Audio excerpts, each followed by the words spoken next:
when we first get into a relationship, more times than not, it's not the person that we are falling for. It's not the person who captures our imagination, but instead, it is a fantasy of that individual. And that fantasy is created through our own life experience, our own desires, our own internal yearnings, etc. Right?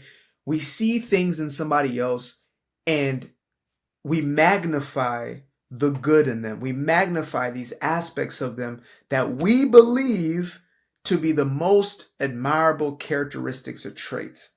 And again, when we are in a state where we are desperate, where we are lonely, where we feel as if we need somebody to complete us, the more we're in that space and in that state of mind, the more we magnify these fantastical ideas about the people that we then bring into our lives. Now, there is nothing wrong with creating this fantasy. As a matter of fact, I believe it is almost a necessary component at some points in time, right?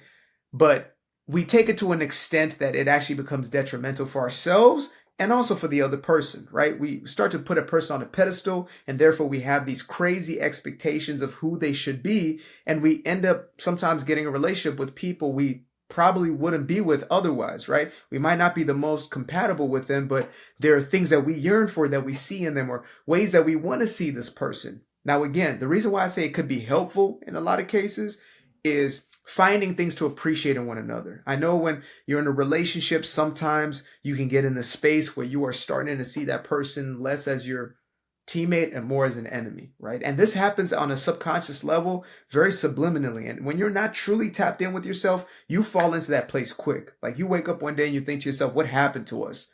We used to be so good. We used to be perfect. And now we find ourselves in this place where we don't even, we can't even stand each other when we breathe, right? We can't stand each other's existence. That doesn't happen in the blink of an eye. It happens over these gradual little moments where we are disappointed by the expectations that we set for other people. Now, again, I am not an expert per se in relationship. I don't believe myself to be an expert in anything. I believe life is always unfolding. There are things that I've come to understand over the years of my life, the decades of my life. There are things that I continue to delve into and I am obsessed about. But that does not necessarily mean that I have the final answer for every human living. However, I do have a perspective that has been powerful for myself as well as my clients and my, coaching consultants and things of that nature. And what I've come to realize when it comes to relationship dynamics is our expectations paint the trajectory or the direction of that relationship. So when we have an expectation for somebody to, let's say, fulfill our needs, when we have an expectation for somebody to be our everything or be our something or be our better half or whatever way we may put it, we are setting ourselves up for failure. Because the purpose of a relationship was never for somebody else to be your fulfillment, but instead to be an experience where you expand and you become more and you grow. And sometimes that's going to mean hardship. Sometimes that's going to mean, difficult conversations. Sometimes that's going to mean having to overcome your own ego and your own pride. And this was something that I am so thankful at this moment in my life, right? At this moment in time, recently out of a relationship, but I'm still very thankful for what I got out of it. Though we may not have been the perfect match, that's perfectly fine. That's okay. And to accept that is perfectly fine. And it's actually, I believe, a selfless act when you don't hold something or don't hold somebody in something that is not going to be best for them. And as opposed to trying to pretend to be something, you allow them and yourself to be free in who you are. Nobody has to walk on eggshells. Nobody has to fake their personality. Nobody has to be left when they truly are right, or nobody has to be right when they truly are left. You can just be yourself. That's the core and the foundation of a beautiful relationship, is two people who can come together and genuinely say, I'm with you as you are, completely and absolutely, and vice versa. However, when we see somebody as this mirage, right? As this facade, as this larger than life entity, as something that's going to fulfill us, that is rooted in fantasy. That is rooted in illusion. And again, we use that as a means to get into relationships because we want to fulfill something that is within us that we feel is lacking. When you feel lonely, you will see somebody who you would otherwise know is no good for you, but you would still welcome them into your life. It's like when you're hungry and you have nothing but them terrible foods, right? Can't even call them foods. You have trash in your kitchen. You're eating the ho-hos, the Twinkies, the donuts, the whatever device of sugar that you're using. When you walk in your kitchen and that's all you got to eat, you will start to justify, make excuses. Well, I mean, this one isn't that bad. This one's got this much. It's not really that bad. There's nothing really else here. I mean, I'm so hungry. Anything would really satisfy. And if I don't eat, then maybe these things will happen. That's the same way we justify ourselves into these ridiculous relationships in a lot of times. Right. And there's also something to be said about obviously matching energies. We attract to ourselves not what we want, right? Not what we perceive to have a desire for, but what we believe we are worthy and deserving of, the things we believe about ourselves and about life overall. If we believe that we're not worthy of love, we will attract people and keep people in our lives that demonstrate that lack of love. If we believe that our voices don't matter and people aren't interested in us, we will attract ourselves individuals who are not interested in what we got to say or who we truly are. And so we have to really do that internal work. It really comes down to going within ourselves and being honest with ourselves. I got to be real with myself, man. I got to be so honest. I got to say, look, you see that person and maybe you're attracted. Sorry, I got a little mosquito bite situation, but it's on its way out. You see somebody and you think, I'm so attracted to this person. They're so, oh my goodness, look at and this and that. You got to really step back and question, are you attracted to what you're seeing or are you attracted to what you want to see? Right? Now, I can only speak as a man. For us men, there are certain attributes that we may see on a woman and we think to ourselves, ooh, I like that. Right? And if that's what I'm basing my attraction off of, I immediately snap into, no. I mean, they could have an incredible personality, be the perfect person. And there are a lot who, have all of it. But if I'm just looking at this external, it's the same as looking at an illusion, right?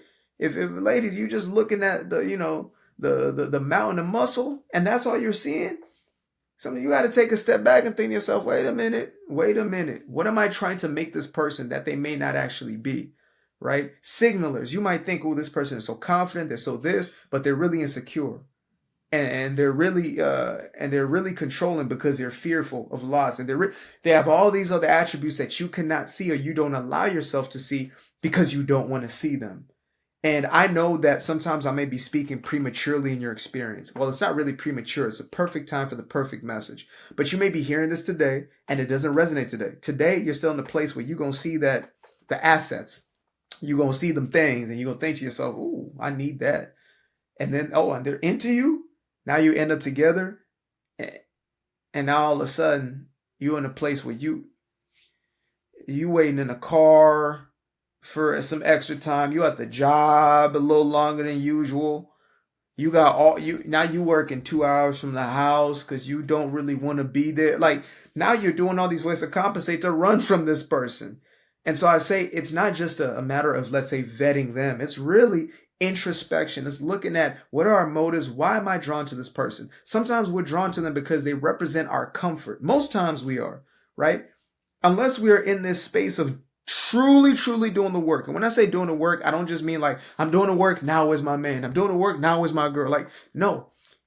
I mean doing the work to a point where you don't need a relationship. Like, a relationship is cool, is real good, beautiful, wonderful, but you don't need that to satisfy you. You're not looking out for one. It's like, if you're baking something and you're looking in the oven every 5 seconds, it means you don't trust that process. So it means you are needy for that thing. And we want to separate ourselves from that needy energy, separate ourselves from that desperate, thirsty energy and start to ask ourselves, why is it that I have this desire and that desire? Why is it that I see this person? And your friends might tell you, if you got some real ones around you, they would tell you, I don't know if this is for you, right? If you got some real tuned in friends, who I believe we all need them type of people in our life. As a matter of fact, surround yourself with as many. So long as you're one, surround yourself with many. If you're not, get yourself to a place where you can be in them circles. But you might have people that ask you, are you sure about this person? No, you don't understand that people think they're this, but they're really that. Or they tell you who they are, but you don't want to believe who they are. And your friend's like, I think they're really serious. I think they'll really put the Beats by Dre on somebody. I think they're really, they're really crazy. You know, she tells you, "Oh, I'm crazy," and you say, "Oh, I like crazy." You like crazy? Okay, okay. Let's see you a year from now, 2 years from now. Now you need therapy. So we got to get ourselves to a place where we are no longer living with these rose-colored glasses on, right? We got to live from a place where we are truly embodying power. And I know sometimes it can be difficult to get ourselves to that place. I know it can be difficult to accept that that is not for us, and that's okay. To accept that right now, if I feel lonely, I need to get myself to a place where I do not feel lonely by myself in my own company. That is when you start to attract the very best out of life, right? When you don't need them things, they can't help but come to you because you're no longer in that desperate, needy energy. Now, before I wrap up, I want to give a plug to my very first published book, Ding, Ding, Ding. Now, this is the note taker's version of Doing Me Guilt Free. I'm going to repeat that, Doing Me Guilt Free. This is the book that I believe everybody on this planet needs. I'll be honest with you. Like, I did not understand how deeply rooted our guilt consciousnesses were. I thought it was just a religious folk, but it's like, nah, it's damn near everybody. So make sure to get yourself a copy of one of these. We got the smaller versions that are on sale that I'm going to link in the description below. So this right here is going to do it for you. Trust me. Get yourself a copy of this and you will not put it down. Guaranteed.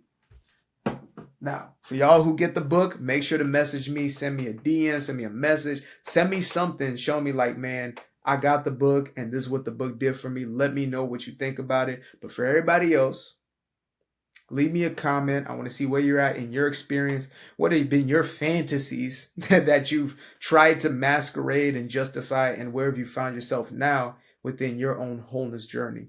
Till the next time, peace.